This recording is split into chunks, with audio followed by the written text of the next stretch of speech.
Bien-aimés dans le Seigneur, Shalom. Nous sommes dans la joie de nous retrouver pour cette dernière méditation de la semaine. Nous sommes le vendredi 21 mai 2021 et nous vous saluons au nom de notre Seigneur et Sauveur Jésus-Christ.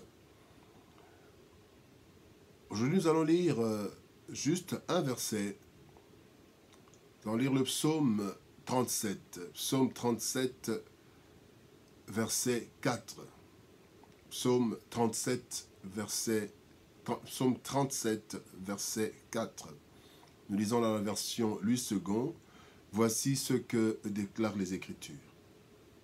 Fais de l'Éternel tes délices, et il te donnera ce que ton cœur désire.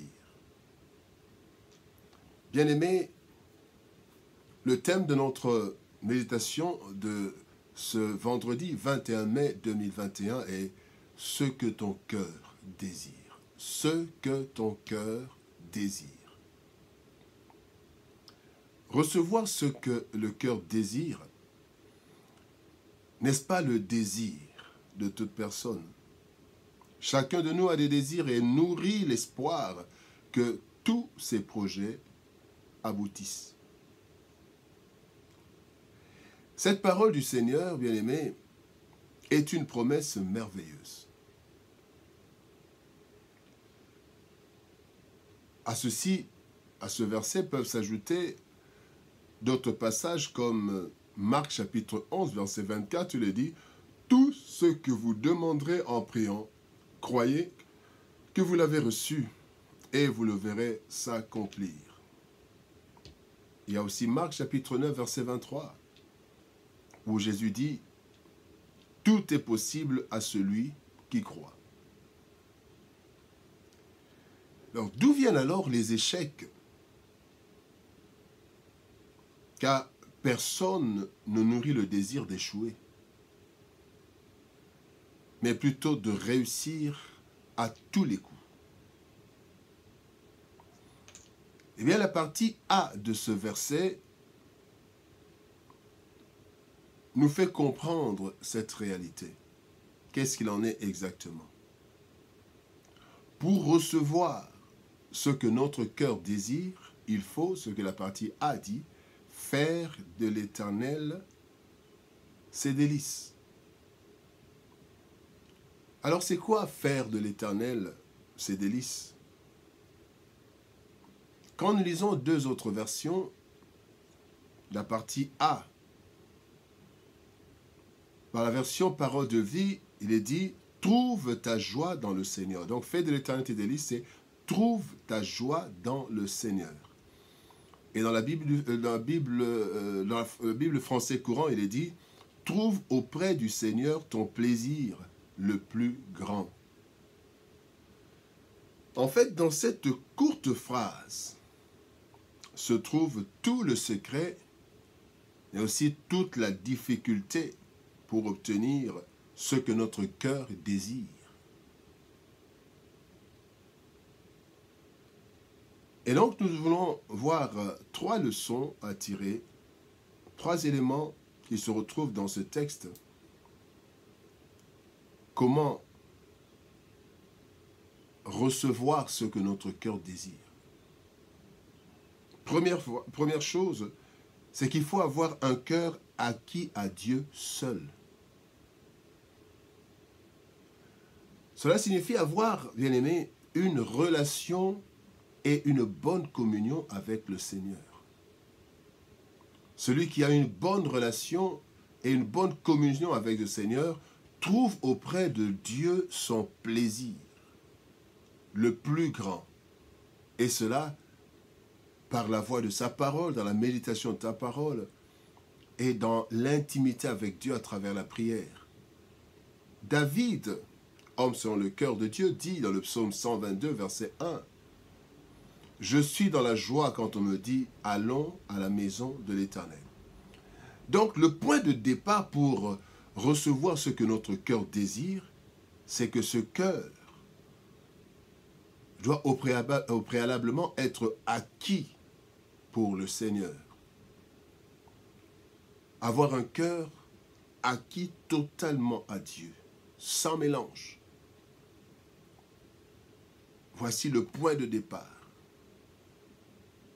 Christ, dans Jean chapitre 11, dit, « Père, je sais que tu m'as toujours exaucé. » Comment le Père exauçait toujours? Eh bien, d'abord parce que Christ avait un cœur totalement acquis, seul à Dieu, seulement à Dieu. Totalement acquis à Dieu seul. Le deuxième élément, c'est chercher ou rechercher la volonté de Dieu, uniquement. Si tout ce que le Seigneur Jésus-Christ faisait réussissait,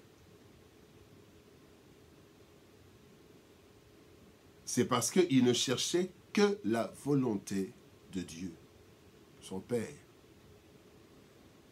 Jean chapitre 5, verset 30 nous dit, c'est Christ qui parle, il dit, « Je ne puis rien faire de moi-même, selon que j'entends, je juge, et mon jugement est juste, parce que je ne cherche pas ma volonté, mais la volonté de celui qui m'a envoyé. »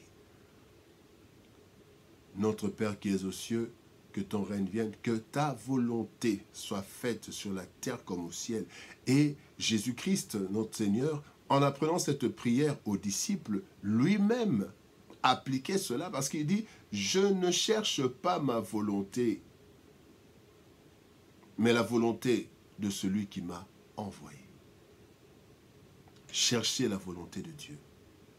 Voilà la deuxième clé pour recevoir ce que notre cœur désire. Parce que notre cœur commencera à désirer la volonté de Dieu. De même, celui qui fait de l'Éternel, donc ses délices, doit chercher uniquement la volonté de Dieu. Et donc, même ce que son cœur désirera sera en fait ce qu'est la volonté de Dieu. Paul nous dit de la part du Seigneur dans Romains chapitre 12, verset 2, il est écrit, « Ne vous conformez pas au siècle présent. » Donc dans le cœur, le désir du chrétien ne sera pas rempli des choses ou bien des choses de ce siècle présent. Mais il est dit, « Mais soyez transformés par le renouvellement de l'intelligence afin que vous discerniez quelle est la volonté de Dieu, ce qui est bon, agréable et parfait. » Discerner ce qui est bon, parfait, agréable, ce qui est la volonté de Dieu. Pour recevoir ce que notre cœur désire, nous avons un cœur acquis à Dieu seul. Nous cherchons la volonté de Dieu dans notre vie, en toutes choses. Comme Christ, nous sommes chrétiens, comme Jésus. Nous sommes des chrétiens, nous sommes des chrétiens, des Christians, comme Jésus. Nous sommes des petits un peu comme des petits Jésus. Et donc, de même que Jésus ne cherchait que la volonté de Dieu, nous aussi, nous devons rechercher que la volonté de Dieu. Et c'est ce qui va exister dans notre cœur. Troisième clé, pour recevoir ce que notre cœur désire, c'est marcher selon Dieu. Marcher selon Dieu. Celui dont la vie est conduite selon l'esprit et non selon la chair bénéficiera des faveurs de Dieu et son cœur sera rempli des choses conformes à la volonté de Dieu. Galates chapitre 5 verset 16. Il est écrit, « Marchez selon l'esprit et vous n'accomplirez pas les désirs de la chair. » Et aussi, quand vous marcherez selon l'esprit, votre cœur sera rempli de désirs qui plaisent à Dieu. Et quand vous prierez, comme nous sommes dans la volonté de Dieu et notre cœur est acquis à Dieu, notre marche selon le Seigneur attirera l'exaucement de Dieu. Bien-aimé, celui qui marche selon l'esprit trouve son plaisir en Dieu et fait la joie du Père. Ainsi, il récoltera les fruits de son obéissance, ce que son cœur désire. Bien-aimé dans le Seigneur, fais de l'Éternel tes délices, il t'accordera ce que ton cœur désire. En lisant le texte du jour, plusieurs voient en cela une formule pour obtenir ce que nous désirons. Ainsi, recevoir ce que le cœur désire devient l'objectif. Et le moyen, c'est faire de l'Éternel nos délices. Non, pas du tout. Loin de là. David donne dans ce psaume un certain nombre de conseils. Quand vous lisez le psaume 107, c'est un nombre de conseils. Ce sont des conseils que David donne. Des conseils pour se conduire avec sagesse et aimer Dieu. Le psaume 37.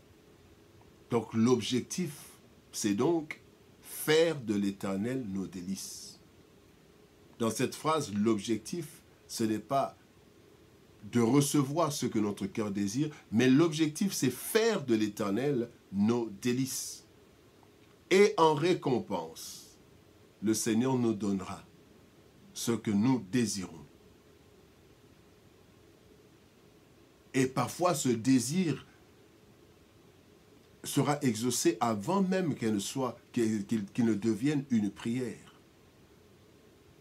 Mais puisque nous faisons de l'Éternel nos délices, notre cœur sera aussi rempli de choses qui plaisent à Dieu et en réponse, Dieu nous exaucera. Et ce verset du jour se rapproche de la déclaration de Christ dans Matthieu chapitre 6, verset 33. Christ dit « Cherchez premièrement le royaume et la justice de Dieu, et toutes ces choses vous seront données par-dessus. » Fais de l'Éternel tes délices, et il te donnera ce que ton cœur désire. L'objectif, c'est de faire de l'Éternel les délices, nos délices. Et en récompense, il nous donnera ce que notre cœur désire. Nous ne devons pas chercher à faire plaisir à Dieu pour qu'il nous donne. Non, nous faisons plaisir à Dieu. Nous faisons de Dieu notre plaisir et en retour, lui nous donnera ce que notre cœur désire. Que Dieu nous bénisse. Shalom, au revoir, bon week-end et à lundi.